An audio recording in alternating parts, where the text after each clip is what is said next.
welcome to another episode here at One Drop's Mental Health Conversations with me, Joy Lee. And today I am so excited to be introducing you to Stephanie Archinas-Murphin, all the way from Hi. California. Hi! Hi, kumusta? Hey, Stephanie. Stephanie is a mental health advocate and a licensed, tama ba ako? Ayoko magkamali. A licensed marriage uh, And family therapist and here family in therapist. California.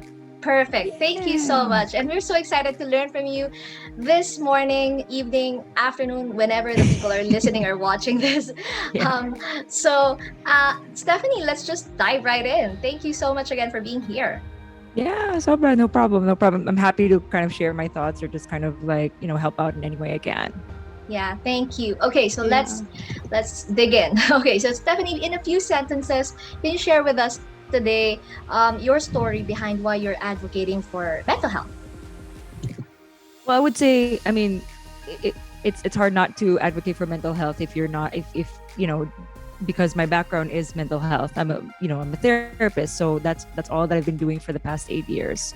So it's especially kasi sa culture natin, it's like I've been recently just a little bit more passionate about advocating for it in the context of the Filipino culture because I see that there's a lot of stigma, and so I try to really with my podcast, with just the patients that I see, I try to really be that bridge, and try to destigmatize that because I see many of my patients are actually these children of immigrants that are wanting to connect with their families, wanting to connect with their parents. And so I thought that it would be helpful na ako kasi nakakapag-Tagalog ako, nakakapag-Bisaya ako. So I figured na I can help them, be that bridge essentially. So I've always been an advocate, but more so in the past year, it's been just kind of, mas rabid essentially Mhm. yung passion ko for it. That's great. And paano mo ma-identify yung culture na meron tayo ngayon sa Philippines in terms of mental health? Kasi parang up until this point, napapansin ko nga rin, ang dami pa rin talaga nating taboo, no, pagdating sa Sobra. mental health. Yeah. What are your thoughts about that? And, um, I mean, it's kasi parang for me it's great then that we have these things kasi parang that's part of our culture, right? So hindi naman we don't want to be like this parang single play na pare-pareho lang tayo lahat na ma-eliminate na natin. So those are still really valuable. Those are really still important. But I think there are some aspects naman na we can balance it naman with our own culture and also be mindful na hindi natin sinasaktan yung mga anak natin or we're not really parang hurting our friends or we're also kind of like being mindful of our own capacities na hindi tayo masyado nag-overwork, masyado tayong sobra-sobra yung anxiety natin. Kasi there are lots of things na are really, honestly, not until like, I went to school and I did my trainings na I realized, oh my gosh, like the things that we normalize, the things na para sa atin normal lang, were like absolutely, hindi pala parang normal. They're like absolutely, we just overlooked it and they're easily dismissed by either a community or parents or families na yun nga kasi because again that's the culture that we grew up in. It's not until I had the training wherein I'm like hindi pala to healthy, hindi pala to normal, hindi pala to tama. So that's where you find it's important to have that balance na you can still be Filipino, not entirely be westernized, but also have some sort of balance wherein okay yung relationships mo sa family, masaya ka, satisfied ka essentially.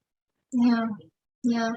Na-curious tuloy ako bigla. Ano yung mga findings mo na yon, yung mga kahit konti lang or very very on the surface lang na mga examples. Before we go to my next question.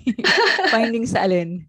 Alam mo yung mga findings na sinabi mo na yung culture natin na sobrang lala Oh na my gosh. pag-compare pala sa Western. We Yeah, need go. another episode of this. No, Give it's me just one or typically two. like, yeah, I would say it's just typically like the kasi yung culture natin is very hierarchical, right? Like yung parents masusunod all the time, like yung mga kids don't have a say. And it really causes for me kasi mas passionate na ako about families and kids because I see a lot of families and kids. So for me, yun yung parang nakakapanghinayang kasi there's this chance wherein the kids and the parents can really connect and improve their relationship. Pero yung parents are too caught up in the, ako masusunod lahat kasi ako yung mas magulang, ako yung mas may alam. And yeah, sure, yeah. But kung adults na, hindi na, that's not really the way anymore. Kasi medyo halos balance na ng konti. So dun ako mas passionate kasi yun, a lot of the kids a lot of people I see, mga adults, mga 20 something, yung parang emerging out of their teen, hindi na sila bata, hindi na sila mas adult per se. They're having a lot of identity crisis. So that's the bulk of the patients that I see, which is interesting. Na Mm. yun yung parang demographic na nakikita ko. So, Mm. yun. That's the Okay, so having set that as a context or a background for this discussion, ano naman, based on your experience, ano naman yung mga tips or strategies that you found to be working, while working with these people? What kinds of tips or strategies have you found to be working with regards to finding that balance in their mental and emotional health? So I would say like in those circumstances, in terms of like how that they can best support themselves in that situation, I would say a lot of compassion, a lot of patience. Kasi syempre, like we cannot expect naman na our parents are gonna, parang shift overnight, or like our relationships are gonna change overnight. So just a lot of compassion and patience with themselves and their parents, as they're learning about themselves.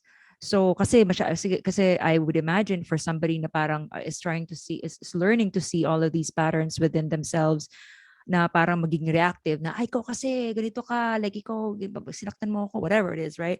So sa akin lang is more like, so that they can also not be in this pattern wherein masyado silang reactive against their parents, to also have some compassion na, okay, well, most likely, that was also their upbringing when they were growing up, yung parents mo, right?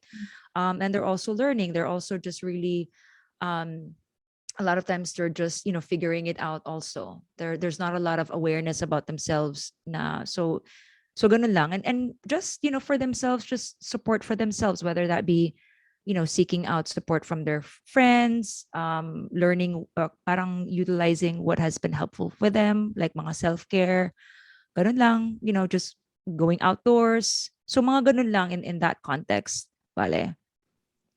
I I could go love on it. and on. Madami pa akong maano, but Yeah, but but I love it. I mean, it's so simple, pero I think it can really create an impact, di ba? Once na mag-create tayo ng self-aware na generations, di ba? Parang sobrang laking tulong nun na ma-break yung cycle, especially here in the Philippines na sobrang iba yung kultura natin.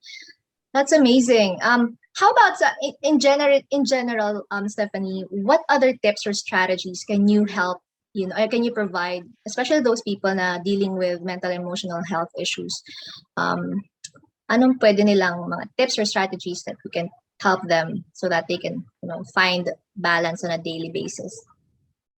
yeah, so I think for me, first and foremost, kasi a lot of times kasi we're, napansin ko, I don't think na it's just in our culture per se, pero we have this natural parang drive na, kailangan, parang success is equal to, because we're productive, that we have to be productive all the time.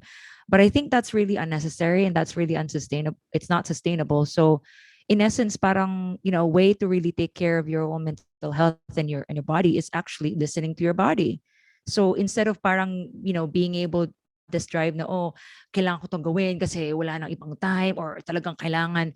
I mean, if you take a step back and really recognize and really see, hindi naman talaga kailangan. You can take a step back and just rest for a bit. Mag-take ka muna ng break. Tapos kung if you have the bandwidth, okay, sure, then we can proceed and go on. So I think we become very stuck na, ito talaga yung dapat. We've become very rigid, therefore not really allowing room. Kasi a lot of times it's our bodies that really tell us what we need. So, but it's important to listen to it kasi masyado tayong mind-driven that we forget that our body is trying to already say something, right? Another, I mean, I have many, but another, that is one thing na parang for me is really hindi gaanong emphasized. We have our usual like working out and doing all those things, but I would say two more things. One would be, practicing mindfulness. So being in the present. I think, I think for me, I could speak to it growing up. I was so focused on like, oh my God, what's gonna happen tomorrow? Ano bang mangyayari? Anong magiging score ko sa test ko bukas? It's just, we're so, future driven that we it's causing unnecessary anxiety for us.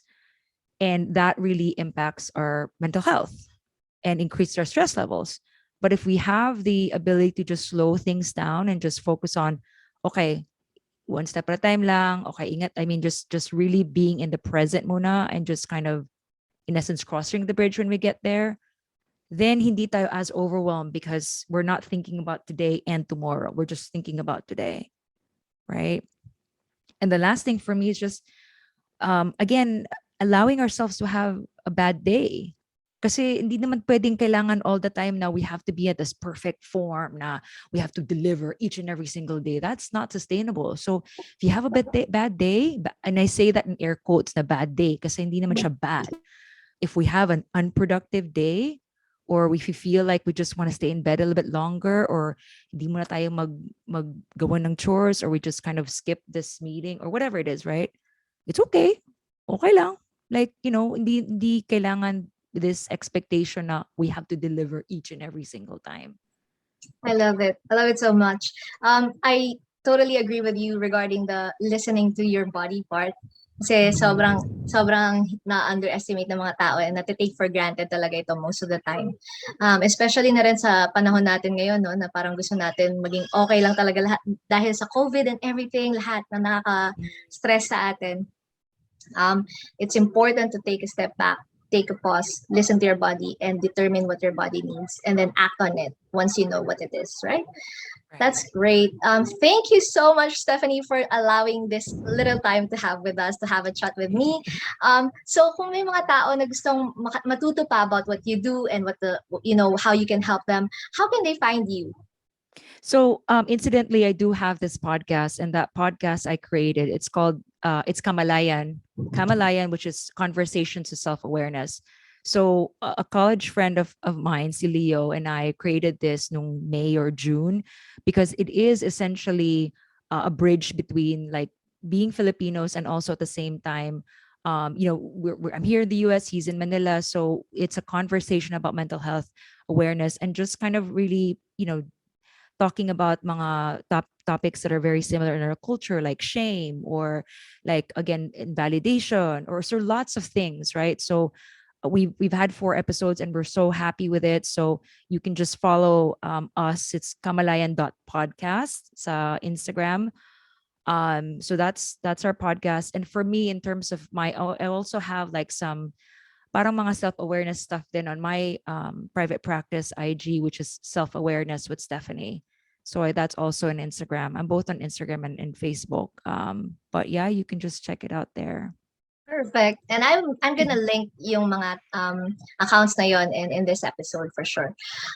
So my one last question for you, Stephanie. Here at One Drop, we believe that it is possible to change people's lives one step at a time, one drop at a time. So what one little drop can people dealing with mental health issues do today to be a little better tomorrow?